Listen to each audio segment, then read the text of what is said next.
We're going to make a start pretty soon. So if you haven't managed to share your presentation yet, good luck. And but I'm sure it'll be fine. And if you are having a problem, do let me know, and I will just, I have all your presentations so I can share it on my side. So it's not the end of the world. But okay, should we kick it off?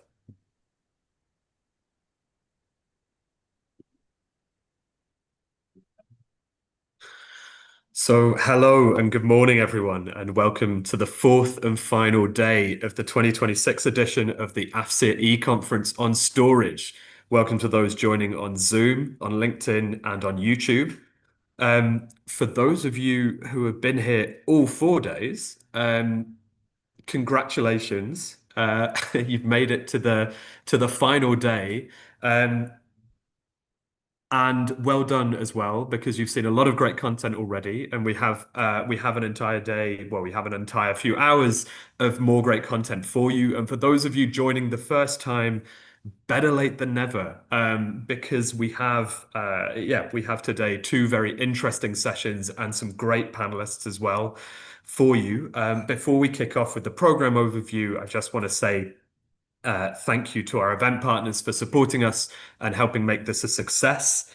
Um, so, diving into what we're going to talk about today. We've learned about the technology so far. On the second day, we learned about the projects. We've started conversations between industry, C&I off-takers, and grid operators.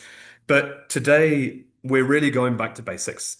What does the data tell us about where and how much storage is being deployed, and how does policy and regulation help this? So stay tuned here for the latest market intelligence and analysis from our panelists.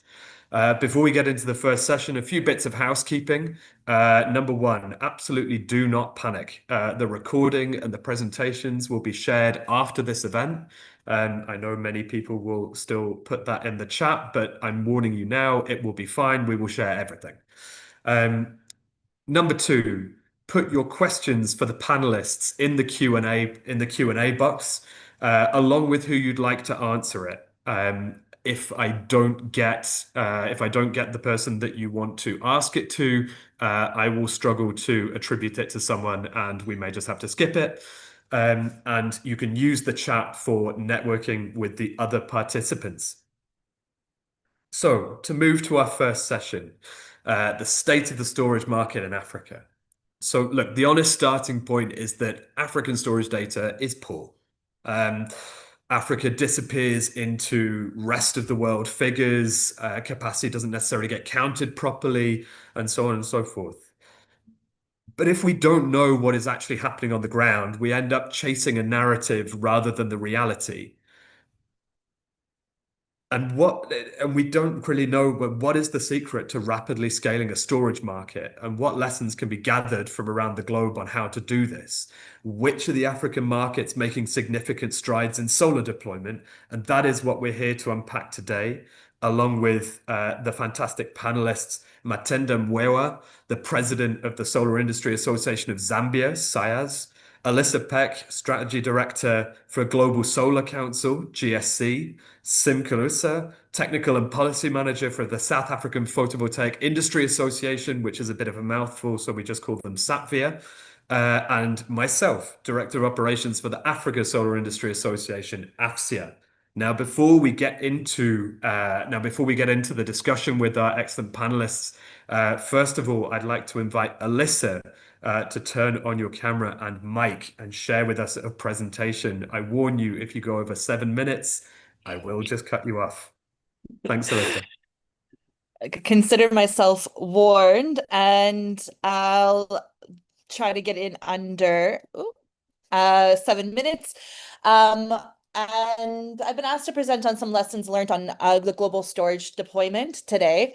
I'll probably just introduce some of the concepts, and then we can dive a bit deeper into them when we get into the panel discussion. But just a little bit on the Global Solar Council, we are the global voice for both the solar PV and the battery storage industry worldwide. Our motto is solar storage future secured, and this is definitely feeding into our mission and vision.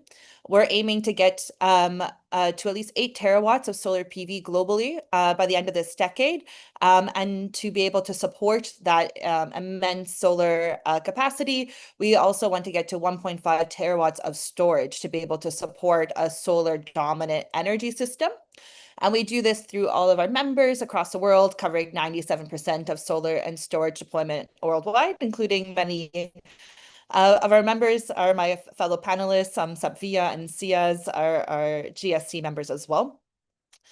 And just kind of looking at the big scale, this report just came out last week. It's the Bloomberg BNEF a New Energy Outlook report that they publish every year.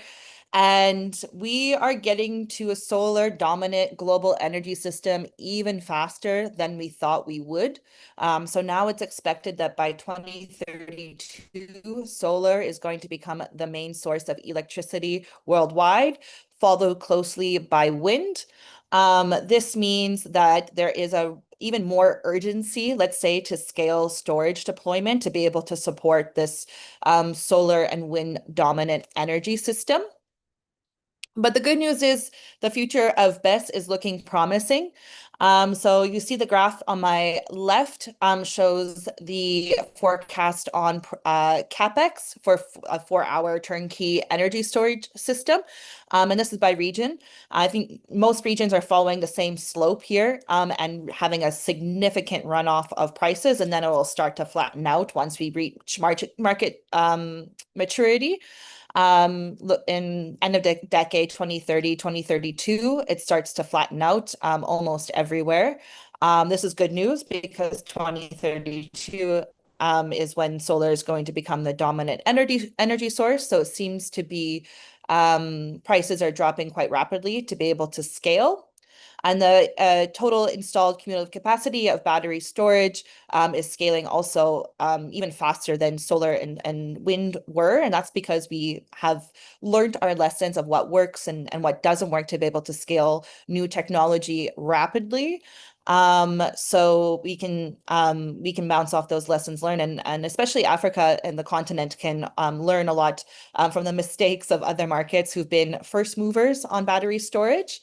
And so you can accelerate even faster and avoid some of those growing pains, let's say.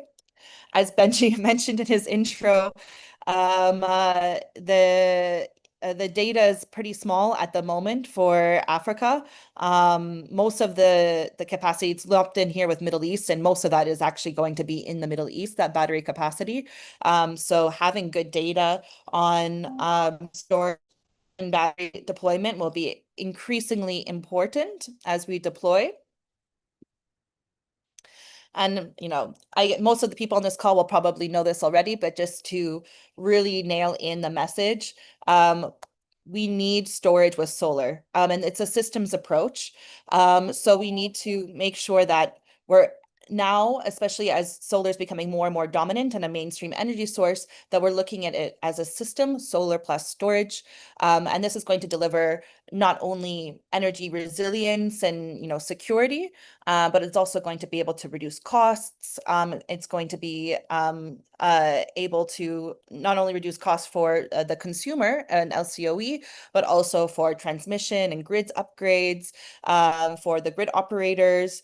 It's a no-brainer, solar plus storage. So we need to be thinking of it as a system and not just as individual technologies. Looking to Africa solar market, and I won't dive too deep into here because I'll let my colleagues go into the numbers a bit deeper. But GSC, we estimate around 21 gigawatts of total installed capacity for solar, but this is significantly, let's say, representative of distributed and off-grid solar assets, and that the same problems impact the data collection for battery storage. but it's growing faster than ever. So compared to 2024, there was 54% year-on-year increase for solar installations across Africa. And more importantly, more countries are installing more and more solar. So before it was concentrated in a handful of countries, and now more and more countries are installing over 100 megawatts annually. And we expect by 2029 that 33 gigawatts of solar could be installed across the African continent. And this would essentially be 6 times the capacity added last year. So this means that increasingly battery storage is needed on the continent. But how much storage is enough? There are some, let's say, rule of thumbs when calculating how much storage you need. Of course, it's going to be very different depending on where the demand is, your current energy market regulations and how that's set up, and the technology that you'll be using. But here are, some general rule of thumbs. And then just to say that next month, well, GSC is going to be coming out with a new software, open source software called the Future Grid Simulator, which is essentially helping you calculate how much storage is needed. And you'll be able to essentially have a digital twin of national grids across the world and eventually state grids across the world. You'll be able to scale the different energy sources and supply sources, the demand metrics, as well as both battery and long duration energy storage metrics to be able to see the impact on the duck curve or the energy outputs and demand and supply, so that you can plan better. And we'll also be adding on cost and policy recommendations based off of the different metrics. So this will be a really helpful tool to help you calculate how much storage is enough as solar and other renewable energy sources increase. And just quickly to show that right now, at the global level, BESS makes up equals to about 19% of total solar installed, whereas in Africa it's 0.12%, so significantly less percentage of storage in Africa compared to the solar capacity. And that gap will be widening quick unless the right policy and regulation initiatives are in place. Very quickly on what are some of the challenges, regulatory and policy, we need the right frameworks in place, long-term and robust frameworks in place to be able to build out a market for storage. We need to have the right grid codes, market rules, and energy plans, as well as ancillary service markets and other capacity markets and other ways that battery storage capacity can make revenue and really build out a business case, a long-term business case for the BESS industry. And there's also with any kind of, let's say, major infrastructure project in Africa, there's high perceived and real risks. And there is an FX risk and also high cost of capital. So even though storage prices are decreasing significantly at the Listen, global, I'm going to am I ask at you to seven wrap minutes? up. You've had more time to start It goes making by your so final point. fast. All right, I'll wrap up. So even though storage might be very affordable now in mature markets, that might not be the case in Africa because of the high cost of capital. So developing the right business models, commercial models, and financing pathways such as the ones I have screen here are absolutely critical to be able to deploy more BESS. And I'll go into more of these lessons learned in the panel discussion. Thanks so much, Alyssa, for that. And at the risk of harming my own presentation, I will go next speaking about the solar market across the continent. But Matanda, Alyssa, and Sim, do feel free to take me to task if I go over the amount of time that I'm allotted, which is about 7 minutes. Okay, so can everyone see my screen and hear me okay? Yes, we can. Yes, we can. Perfect.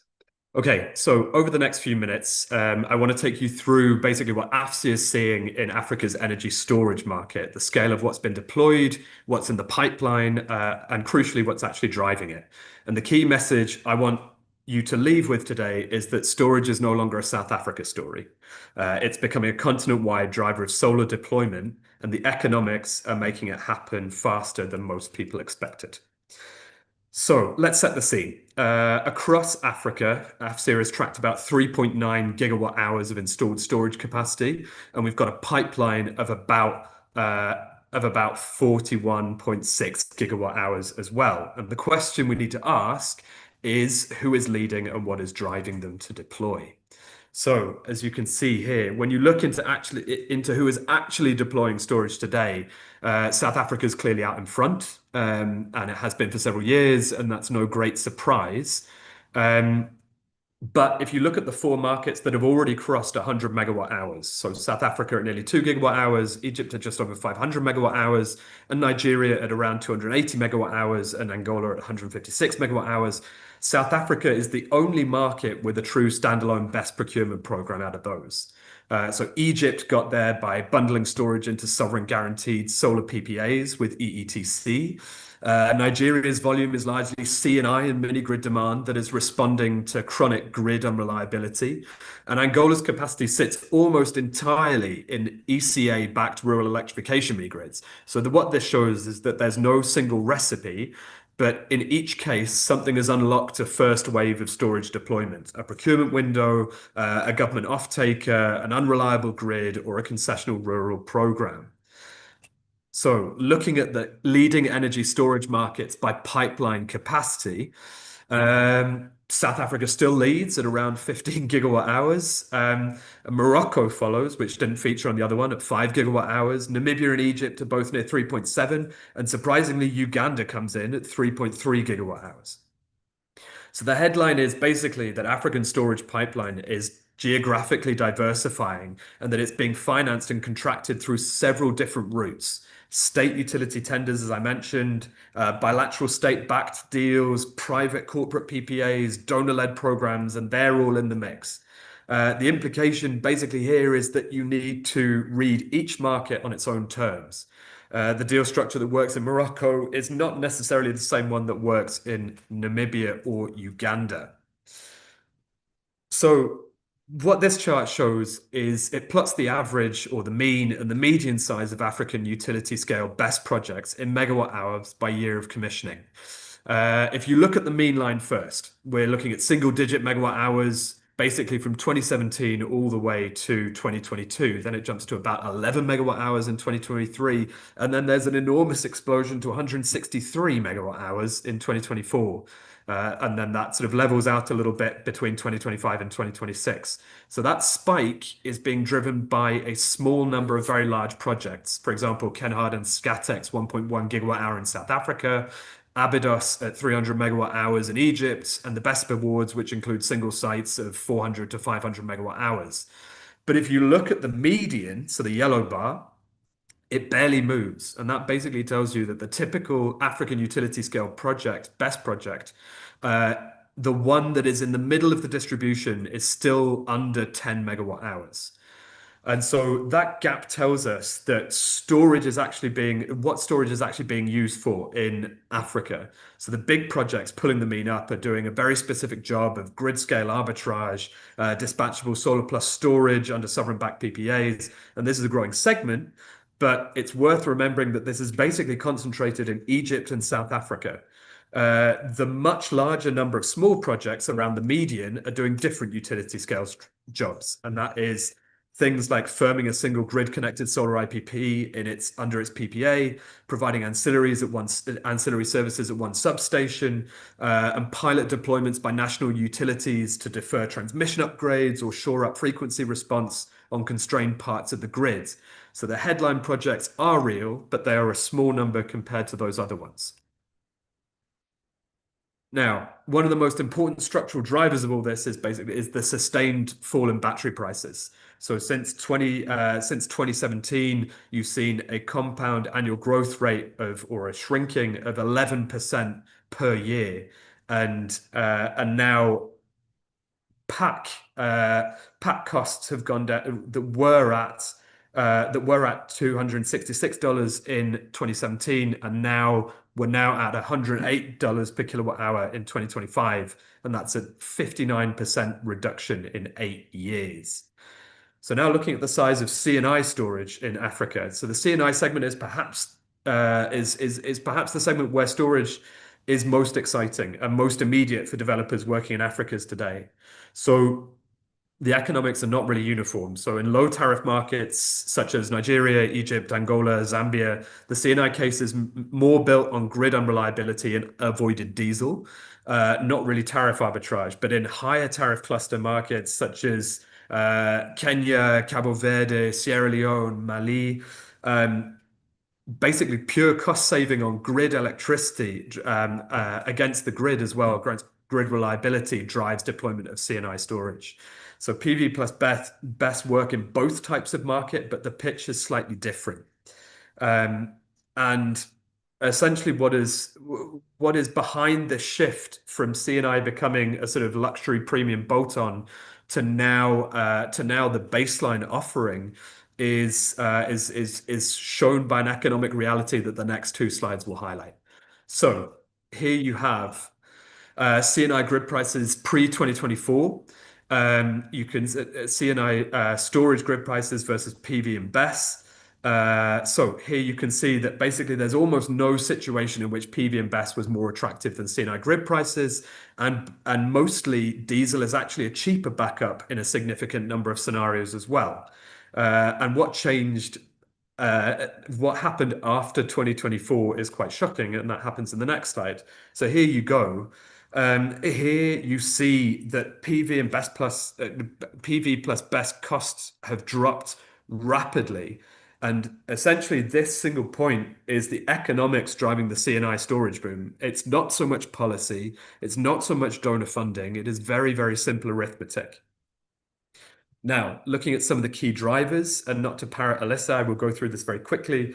First, number one, grid instability and load shedding. Best collocated with storage. Best collocated with solar shifts energy to periods of higher grid absorption, reducing the need for costly transmission investment. Next, you're seeing an increasing number of direct government procurements. South Africa's BESIT program has run 3 bid windows. Nigeria has committed $500 million to a grid BESS program. Egypt's 300 megawatt hour Abydos project shows that this model of government-driven procurement to start off a market is replicable. Third, grid stability. Grid stability is provided by BESS in a way that fossil fuels cannot provide. BESS delivers frequency regulation and inertia services at a speed that gas plants simply cannot match. And fourth, DFI financing is now opening the door to commercial lenders. We've seen those kind of pilot financing projects. IFC closed the Abydos project at $72 million. AFDB, BII, and EBRD co-financed the 1 gigawatt obelisk project. And now that they're on record and the template is there to be done, commercial banks can follow without needing DFI participation in every single deal. So for storage, there's 4 parallel ones. Number one is the pure cost, as we discussed. So diesel generation basically costs around 38 cents per kilowatt hour. PV and BESS offers a fixed lower cost of around 9 to 20 cents per kilowatt hour for the lifetime of the asset. Second, peak demand charge reduction. So in many African grid-connected markets, peak demand charges represent about 30 to 60% of a commercial electricity bill. BESS shaves the monthly maximum KVA reading, and that permanently reduces the tariff component of the electricity bill. Third, storage makes wheeled solar bankable. So NERSA obviously approved wheeling rules that have opened a new market for CNI in South Africa. But without storage, wheeled PPAs are intermittent and hard to structure as dispatchable electricity. If you add BESS, you can firm the output and offer a genuinely dispatchable product to a CNI off-taker. And fourth, going back to the simple fact, battery prices have fallen 58% since 2017. So to close here, storage is no longer really a niche and premium add-on or simply a South Africa story. It is becoming the primary driver of solar deployment across the continent. Thank you very much. So I hope that all made sense and that it wasn't too long either. I want to invite our next presenter, so Sim Kalusa from SAPVIA, to give us a national deep dive on what exactly is happening in storage in South Africa. So Sim, if you'd like to turn on your camera and your mic, and the floor is yours. Good morning, Benji, and good morning, colleagues. Thank you for this opportunity to share the South African story.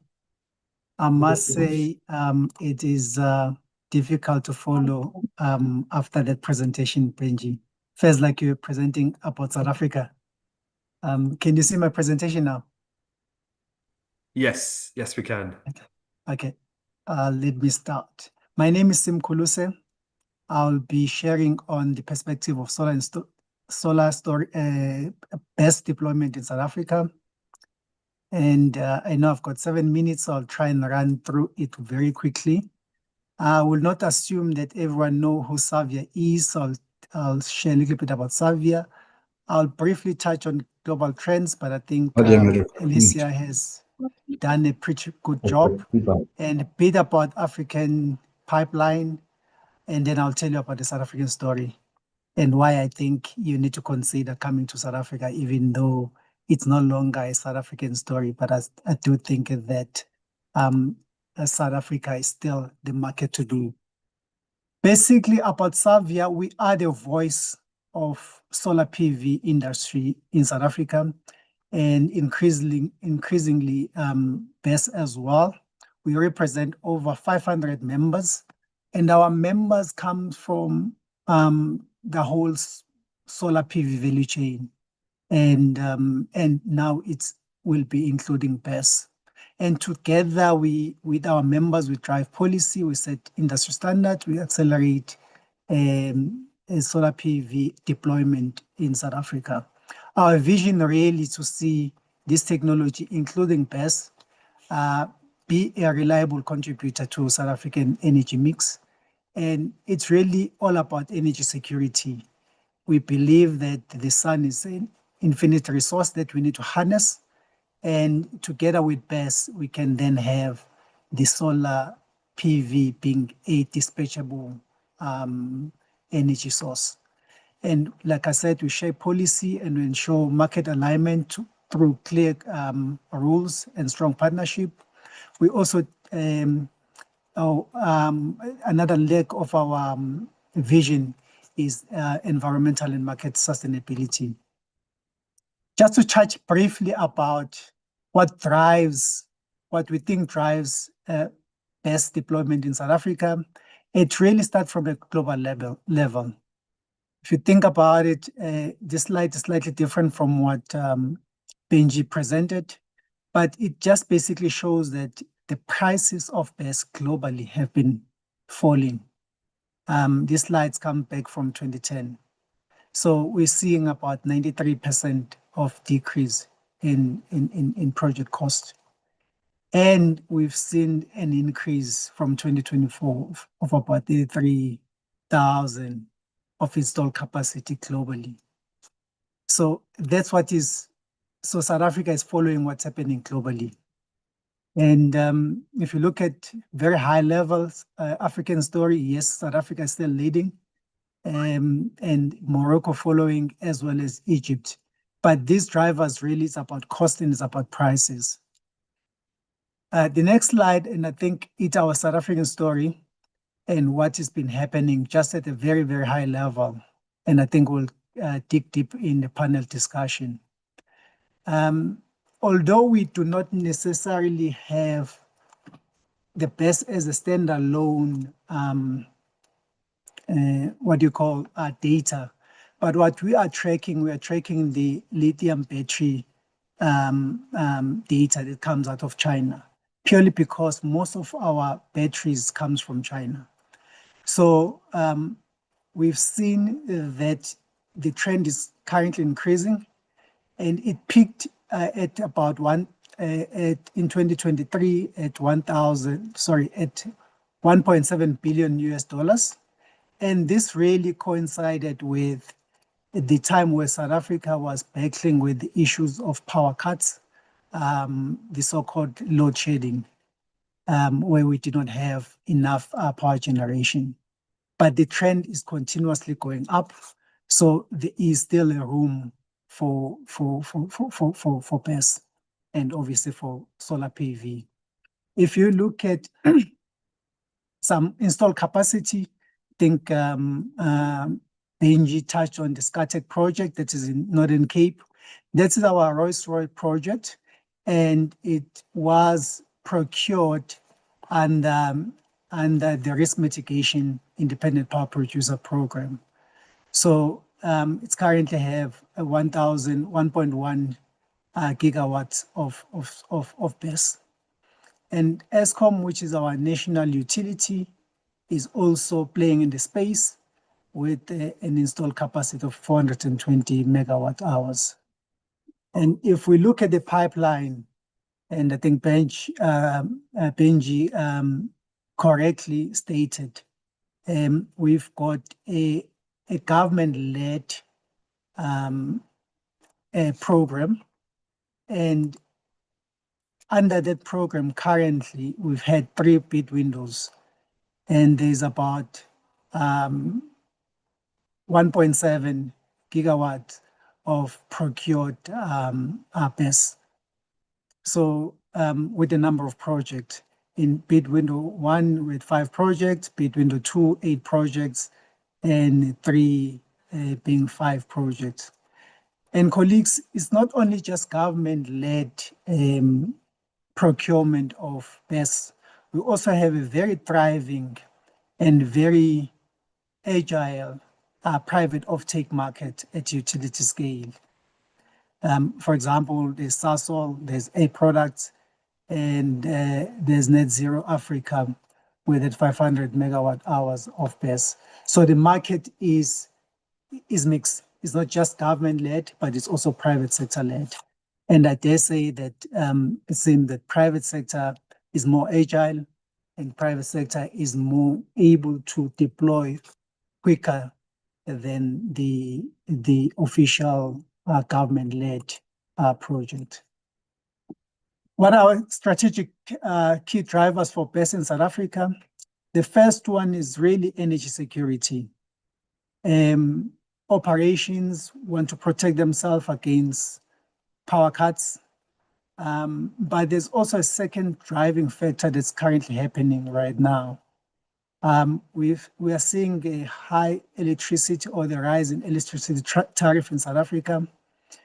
And as the electricity prices increases, obviously companies are looking for affordable alternatives. So renewable energy being affordable, but having issues of intimacy, so intermittent, so then BESS comes in to cover the space. And we're also seeing the old infrastructure that really causes sometimes power cuts currently.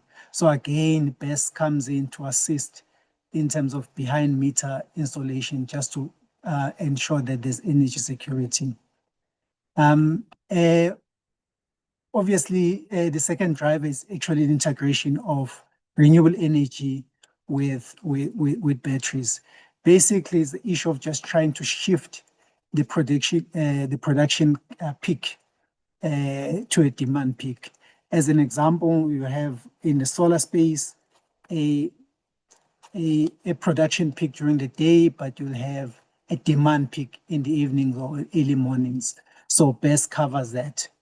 But increasingly, and it's a biggest driver in South Africa, we are having issues with our grid and grid constraints and grid capacity. And obviously, renewable energy by themselves, some of them are not providing the grid forming services. So then BES comes in to give those ancillary services, such as frequency regulations and voltage support and black sat. We have the policies in place. We've got our integrated resource plan that actually targets about 8.5 gigawatts of BESS by 2039. We also have the bid windows, and we also have a grid code, that ensures that that ensures that BESS is installed correctly. And anything that's above 1 megawatts needs to have some grid forming capacity. And increasingly, we're seeing that even the actual policies are moving towards paying for these services. So really, in terms of I encourage you to wrap up, please. Thank you. okay, thank you. Really, in terms of the strategic insights, at utility scale, I would say if you're interested, please engage with the IPPO office early, and there will be a bid window 4 and beyond. And it's essential to understand that, it's not only about price, it's also about economic development. So you need to be able to partner with a licensed local or South African player. And also you need to look at provinces like Mpumalanga that, currently have great capacity. And South African market is maturing fast. In fact, it has matured. We have a proven track record, and we're leading in Africa. We are ready for investment. Thank you. Thank you so much, Sim, for that excellent overview of what is going on in South Africa. And so we come to our last, but by no means least presenter, Matanda Mwewa, who's going to give us an overview of what is happening in Zambia before we move to the panel discussion. So Matanda, if you'd like to turn on your camera and your mic, I am very happy to give you the floor. Thank you, Benji. Let me share my screen. Okay, can you see my screen? Yep. But we can see you in presenter mode. Yeah, we can see your notes and everything like that. Okay.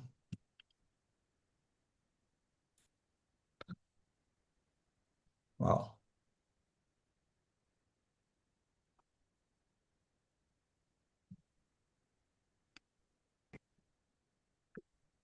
Better? Yes, perfect.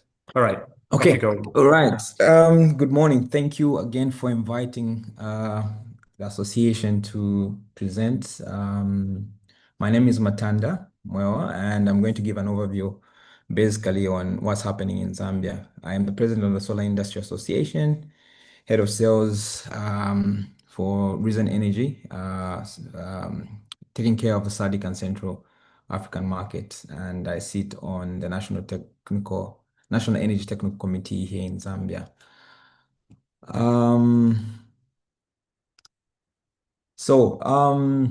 I'm sure we all are familiar with what's happening in Zambia. Zambia has sort of become a spotlight in terms of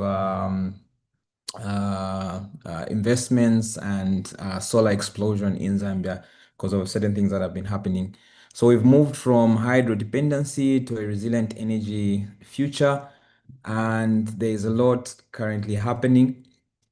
Zambia basically depended on hydro. More than 80% of its power was being produced using hydro. And now what we're seeing is that we are moving from that to a more energy mix market. Zambia experienced a lot of drought in the recent years, starting from 2024, which triggered nationwide blackouts. We had load shedding of up to 12 hours, and that was basically deemed as a crisis. Now, what's happening is that the president came in and initiated some sort of policy direction and stated that Zambia needed to at least have 1,000 megawatts of solar. That did not leave BESS out. Battery energy storage systems, I'm sure we're all familiar on what they offer. They are a transformative solution in which obviously they allow us to capture excess solar energy, they stabilize the grid, obviously ending the dangerous over-reliance on water levels to determine whether lights stay on or not. So what's been happening is that Zambia has pronounced a lot of projects which are currently under development. And to that, um, what led to that was one of the things that were done is that there was a recognition to have some sort of drive. In 2019, the government came up with a national energy policy, which was basically an intent to diversify the energy mix beyond hydro, setting the regulatory foundation for future renewable energy storage. And in 2024, there was a workshop, a landmark stakeholder workshop which was held here in Lusaka. This was basically to see how best we can engage and just see where we can drive this energy mix in. And one of the things that was really looked into is base and solar. To that effect, I'm sure most of you saw that one of the traders here in Zambia, Grenco, did call out some sort of RFQ or RFP for a feasibility study for about 400 megawatts of base. And we saw a number of international companies sort of posting or tendering in sort of solutions and what would happen. But obviously, there was concern also to see if policy and regulation was aligned to this. And to that fact, obviously, like my previous presenter stated, we have a grid code here as well, which basically talks to how solar and other energy resources are able to be integrated into the grid. We saw some developments due to obviously pronouncements, policy, regulation that was pronounced by the current government. We've seen a number of projects, e.g., the Choma Solar Base project, which is a 60 megawatt solar project with 20 megawatt hour BESS, which is being developed by a private owned company, JI Power, in conjunction with YEO, a Turkish company. That's just one of the projects, and we've also seen in the industrial side we have Ruida Mine, a microgrid project, that 9 megawatts base hybrid microgrid in Kabompo, somewhere here in Zambia. And also there was a directive from the president on the ZNEC presidential initiative, where we saw that government wanted to install 2 megawatts plus 4 megawatt hour battery storage across all constituencies here in Zambia. This is undergoing and currently under, we just had best evaluated bidders last week, and we're trying to see how we can actually develop this. And also there was a launch of a 624 megawatt hour distributed energy project that's underway now, and we're hoping to see this obviously come to fruition in the next few years. And the other development as well, Zambia saw that there's need to actually look at standards on how we ought to infuse some of these technologies into the market. And so we are currently developing standards, and I'm actually chairing that committee. We're developing technical standards for BESS, covering safety, performance, grid interconnection, and procurement specs. To that effect, we also see another program called the CIFP, which mandates co-located storage and bans non-renewable charging signal regulatory shift. These are some of the projects that are currently being developed. You can see on my right, there is BESS on the left, obviously some large solar projects under construction. Then on the right, we've got BESS projects that are being looked at, being developed at the moment. So you can see that total portfolio is about 779.5 megawatts. And that's a lot of projects there. Yeah, and just to talk about Zambia's battery storage horizon. Zambia is more like a regional hub. We call ourselves, well, most centrally located. We're not landlocked, we're land linked. And there's a lot happening right now in Zambia, a lot of traction. And Zambia could be positioned as an energy storage hub for Southern Africa. I know South Africa is leading the way and other countries, but we see ourselves sort of enabling market, cross-border renewable energy trading through the Southern African power pool like Greenco is doing. We've got programs like a carbon feeding program, premium program that was just recently launched, which mandates based on all new 300 megawatts plus storage plus solar projects, and a further 500 megawatt renewable expansion with integrated storage is being planned. And also, obviously, an investor would want to ensure that their assets are following standards, and so Zambia is developing those standards and are quickly aligning just to ensure that we protect these assets, as we are aware that BESS in the near future will be one of the critical assets when it comes to grid stability. So we're developing comprehensive BESS standards covering safety, like I mentioned, performance, looking at the grid codes, comparing what's happening in other markets, and just to ensure that everything aligns with the technology. So Zambia is ripe, and the key takeaways, obviously, most of you are aware that Zambia's hydropower has been vulnerable starting from 2016, 2019, and now 2024. So BESS is basically a thing to look at, and we're really looking into that just to ensure that it's no longer an option. The other thing, obviously, you've seen that we have got a portfolio of about 700 plus megawatts of solar plus BESS projects that are actively under implementation. The transition is already happening. We're trying to develop a robust BESS standard environment, which is critical to unlock private investment and ensure quality development at scale. And lastly, Zambia has the potential to become Southern Africa's renewable energy storage hub via the SAP and trading framework. And so we are happy, we are open for business, and I can assure you that Zambia is the right market to look into. So if you want to really do something, you can contact us. We are open, and we can discuss and help you with links within Zambia. With that said, thank you so much. Thank you so much, Matanda. And it's great to see that Zambia is also making significant strides towards a flourishing BESS market. Can I ask Alyssa, Sim, and Matanda to all turn on your cameras and unmute yourselves for the panel discussion? Don't know if Sim, are you able to do it? Great.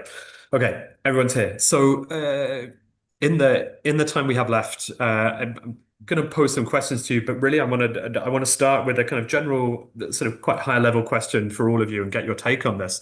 So obviously, storage deployment, as we've seen through these presentations, is basically driven by very different forces in different markets. So there's some deliberate policy design, sometimes there's raw demand from buyers who need resilience or cost control, and kind of sometimes there's a combination of both.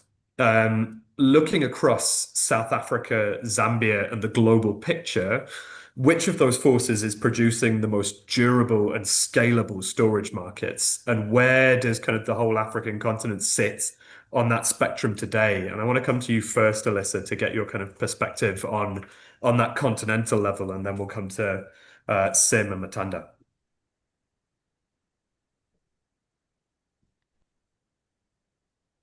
Alyssa?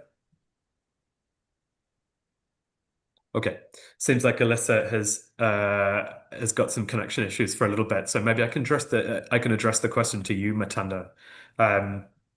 Yeah, which is it? Policy design? Is it raw demand from buyers? And what produces the most durable and scalable storage markets? Well, for Zambia, if I may speak for Zambia, what's been happening here is that obviously we've had a push. We had some droughts, very bad droughts, which resulted into obviously Zambia looking into other sources of energy, and the low-hanging fruit for us was solar. However, at the back end, some policy and regulation were not really aligned, which sort of twisted government's arm just to ensure that we had policy alignments. An example was open access policy, which obviously allows for other players to come into the market and participate. So we saw that come into play, allowing for other players, not just our utility company, but other players to come in and participate in the market. Other policies, obviously, that were initiated from this was likes of net metering, which I believe South Africa and other countries have already gone ahead. We saw that come into play as well. Tax incentives such as removing duty, VAT on solar equipment, also that came into play just to ensure that people were able, from households, residential, C&I, utility, were able to import products without paying much. So that basically drove most of the developments and what's really happening in Zambia. But government also was in the forefront. The president came on board and made a pronouncement and said we need 1,000 megawatts of PV onto the grid. And that just sort of brought what we're calling solar explosion. And we are now seeing everyone from China, from Europe, from wherever coming into the country and just trying to have a share of this big cake. So yeah, that really drove this market. Of course, the other thing, obviously, when you look at industry, some industries sort of were preferred, had preferential treatment in terms of power rationing, but that did not really hold them back to really invest into solar because they were not sure where this was going. So we saw some industries just even with power investing in C&I kind of systems where they could see their factories Mhm, running mhm. 24/7. Yeah, Yeah. that's it. Yeah. Yeah. So what I'm getting at, it's neither nor, but it was kind of this hydropower deficit that really started people thinking about it seriously. Alyssa, I want to come back to you, seeing as that now you've been able to rejoin us. Yeah, I don't know if you heard the question, but basically, what we're trying to pass out here is whether it's kind of deliberate policy design or raw demand from buyers who need resilience or cost control, which of those forces is producing the most durable and scalable storage markets? And where do you kind of see that from the global experience? Yeah, I actually had a power outage on my end. So I also need some storage for my own home. But yeah, I mean, we've seen amazing booms, happen from just the kind of like the raw resilience demand. And we're seeing this now too, especially with the oil and energy crisis happening at the global level. It's like where I live, power cuts are happening more and more frequently.